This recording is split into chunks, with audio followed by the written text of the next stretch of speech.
মালদার মানিকচক ব্লকের মথুরাপুর গ্রাম পঞ্চায়েতের বোচাহি গ্রামে কোনো নিকাশি ব্যবস্থা নেই। বৃষ্টি হলেই জলমগ্ন হয়ে পড়ে গ্রামের মূল রাস্তার বিস্তীর্ণ অংশ। ফলে রাস্তায় জমা জল পেরিয়ে যাতায়াত করতে হয় গ্রামবাসীদের।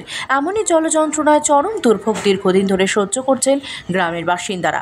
গ্রামবাসীদের অভিযোগ, পুকুর ভরাট হয়ে যাওয়ার কারণে বৃষ্টি হলেই রাস্তায় জল জমে যাচ্ছে।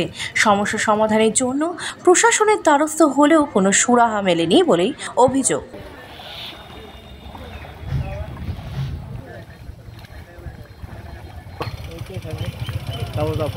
সবাইকে জানিয়েছি, কিন্তু আজ হবে কাল হবে এই বলেই টালমানা করছে। কিন্তু আজ পর্যন্ত দেখেও গেছে, সভাপতি এসে ছবি করে গেছে, দেখে আবার ছবি পাঠানোও হয়েছে, কিন্তু আবার উপর থেকে ফোন হয়ে আসছে যে রাস্তা হয়ে যাবে, কিন্তু আজ পর্যন্ত কোনো ব্যবস্থা করা হয়নি। দীর্ঘ 1 বছর থেকে এই টাল বাহানা চলছে।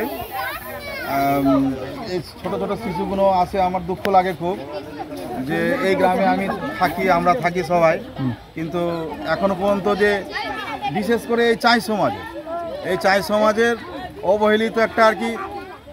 আজকে যদি অন্য থাকতো, উচ্চ বর্ণের কোনো যদি গ্রাম থাকতো, তাহলে কিন্তু এটা কিন্তু হতো, ঢালাইয়ের উপর ঢালাই হতো। কিন্তু দীর্ঘ এরকম 10-20 বছর থেকে এই মতোই অবস্থায় আছে। বৃষ্টিতেই গোটা গ্রামটা ডুবে যাচ্ছে জলে। মানে ছোট বাচ্চাগুলা যে স্কুল আসছে, কত কষ্ট করে আসছে বাচ্চাগুলা স্কুল, যে ব্যাগটা মাথায় নিয়ে আসছে, গোটা একদম কোমর পর্যন্ত জলে ডুবে যাচ্ছে। মানে এত স্কুল, অনেকে তো স্কুলই যেতে পারছে না, মানে বাড়িতে এই জলের জন্য বাড়িতেই বসে থেকে যাচ্ছে। কতদিন ধরে এই জল জমে? এই জলটা মোটামুটি বর্ষা যেদিন থেকে শুরু হচ্ছে সেদিন থেকেই জলটা, মানে কি বর্ষা আসতে গেলেই আমাদের খুবই কষ্ট হয়ে যায়। তবে দীর্ঘ 4-5 বছর থেকে এই সমস্যায় আমরা ভুগছি। কিন্তু